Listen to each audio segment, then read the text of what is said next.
What's going on, guys? Pixelated back at it again with another review. Today we are looking at a classic. I brought it out for y'all for a very particular reason. Now, I was saving my older cops that I didn't get to review for times when there wasn't much heat dropping or there wasn't something that I wanted that was dropping, but this calls for a special occasion. I took a gigantic L on my favorite colorway of the Yeezy 350 V2. You probably guessed it already or know by the title. That fat, morbidly obese L was taken on the Yeezy V2 350 Zebras. The Yeezy V2 Zebras were released exclusively on Adidas sites, the Adidas Confirmed app, and Yeezy Supply. Now you might be wondering, Pix, why did taking that L trigger you to pull out the Beluga V2s? Well, plain and simply put, since I took an L on the Zebras, I've come out empty-handed and would rather review another hype release for you guys. I also didn't get a chance to review these before, so this is fresh content for you guys and it's perfect to show you guys my review on these. This is also my second favorite V2 colorway now since the Zebras exist. I mean, Zebras have been existing on this planet for a while now, but you know what I mean. Unfortunately, these are the only ones I own between the two, so these will do for the time being. I know it's an old shoe and you've probably seen them in people's hands and on their feet before, but I assure you this will be different. Ugh, I'm so mad I could punch a wall. Okay, enough rambling.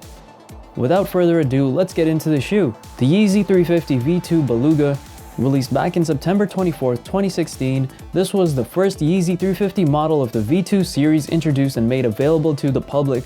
And coming up to the release, there were many mixed opinions of this shoe. Few liked it, many exclaimed that the V1 was far better and these look ugly AF. Yeezy fell off, man's lost his mind, blah bitty blah. I guarantee you 90% of those same people are the ones buying out stock for the V2s now. But that's a good thing. Designs that are polarizing and take a while to grow on you are the best kind. I for one like them off the bat. I wasn't a huge fan of the V1s, and once the V2s were introduced, I realized why. The V1 Yeezy 350s were too tame and derivative of another very popular sneaker from another brand, which I won't name, and they just seemed like they weren't worth the money to me when it came to resale or the retail price Adidas was asking for them even. The wow factor just wasn't there. I mean, I appreciate the look and would probably rock them if I owned a pair, but not something that blew me away. And the build quality just isn't there either. Everyone knows about the repulsive outsole wear and the lack of upper support for your feet. The V2s on the other hand have a much more dynamic and aggressive design. The build quality is far better, the prime knit and materials just feel and perform their functions better. It's just an overall better shoe, and I fell in love with the silhouette soon after it was introduced, and it didn't help quench my thirst for these. That orange was my favorite color at the time, and still is at the moment, to be honest. That was kind of a dumb statement. I should have just said that orange is my favorite color, period. I ended up getting my pair in a very particular way. I was able to buy a size 9 off Adidas US, the first and last time I bought off Adidas US, and had a friend in the States who ended up getting a size 10. He wasn't a size 10, and it took a little convincing because his eyes had the money sign in him, so that's all he was thinking of, but he finally caved and size swapped my 9 for his 10 and shipped it to me.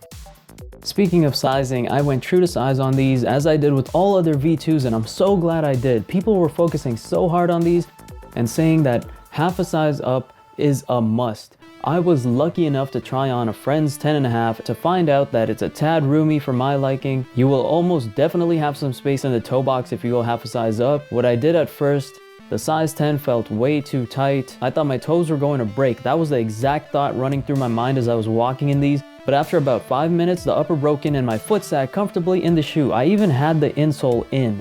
Some people went true to size and took the insole out. I didn't feel the need to do that, and a lot of people live and die by the claim that they have to go half a size to a full size up, so I'm not going to give you a concrete answer on what you need to do. I will tell you though that a lot of people I know who went half a size up decided that true to size is the right size for them afterwards as well. I went true to size to begin with. Keep in mind, while feet come in all shapes and sizes, I do have a wide foot and wear true to size in these. Maybe other people have wider feet. To that I say good luck to them. Mine are pretty wide as it is. I can't imagine what it would be like going any wider. Foot shaming aside, you can probably tell we're evolving to our favorite segment. Hint hint, sweatpants tucked in socks is level 1 of this segment. The upper of this shoe is made entirely of prime knit. We see this dirty gray or gunmetal gray type primary tone, which Adidas likes to call beluga, running across the shoe. Why they call it that is beyond me. I think gunmetal gray sounds a lot more appealing. Then you see the secondary tone, which is basically a darker version of the primary tone, which I'm going to call dark beluga.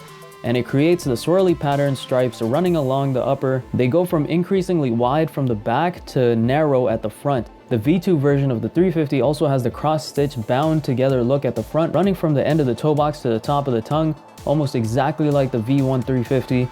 We then have a smoky midsole that is angled much more aggressively than the V1 and is ribbed similarly to the V1 350 as well. A very important thing to note though is that the outsole ridges are receded to avoid that rubbing off of the ridges that you see on the V1 350 after a handful of wears. This is an amazing design choice that almost nobody would contest and is probably one thing on planet Earth everybody can agree on, because nobody had a good time looking at the worn out ridges of the V1 350s. And if you were or are an owner of a pair, I know wearing them out was your biggest nightmare. Of course guys, you didn't think I would leave you without the greatest segment of all time. It's the hype beast lacing segment. Because even Kanye knows functional laces are so prehistoric. Continuing on, the midsole is the same tone as the Beluga upper, but has a smoky tint, meaning it's translucent enough that you can vaguely see the boost right through it. Although there are boost windows underneath as with all 350s, a huge difference between these and the older 350s was also the boost. The texture sticking out of the boost window was much different. It is smoother and the pellets seem larger than the older 350s. The upper was much more taut to your foot, and whereas people were sizing down on the older 350s, they either sized up or went true to size on these. The laces are the same Beluga two tones as the upper. They're rope laces with dark Beluga speckled with Beluga, I guess we can call it. And finally, the most polarizing and opinion-splitting part of the shoe is the bright orange stripe running all across the upper and fading out at one end of the heel and on the middle of the toe box. The text on the stripe reads SPLY-350, assuming it's a shortened version of the word supply, and 350 being the model number of the sneaker. Whether it does stand for Saint Pablo Loves You is yet to be confirmed by Mr. Pablo himself. You also see orange speckling underneath the upper all across the shoe. Very nice depth adding touch. This was the make or break for many people. Tons of people found the stripe hideous, saying the stripe doesn't match with the rest of the shoe. It stands out, but not in a good way. Looks like someone glued one long orange peel to the side of the shoe. I lied, no one said that one. I literally just made that up. Freestyling, son. There were a few who liked it, me being one of them. I will say this though, although I really love this colorway and it's still my top 2 favorite colorways of the 350 V2, as I mentioned earlier, this is a colorway that isn't very versatile. It's almost impossible to match these perfectly unless you have the right fit.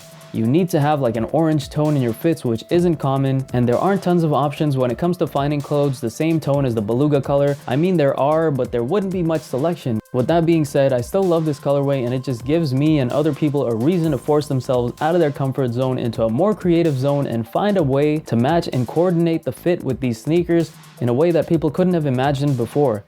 Then again, that's just my personal opinion and speculation. It could have just been a color that Kanye chose because it has an earthy tone to it and he really liked it.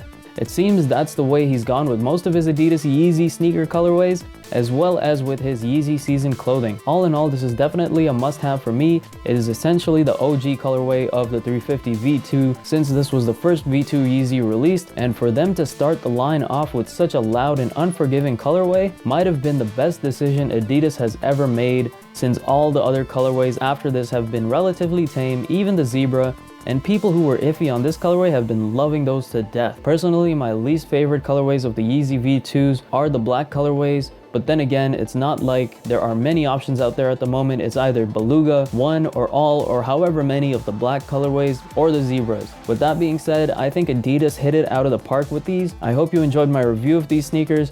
If you took anything from the video, please hit that like button. Were you one of the many people that didn't like this colorway, or was it love at first sight for you?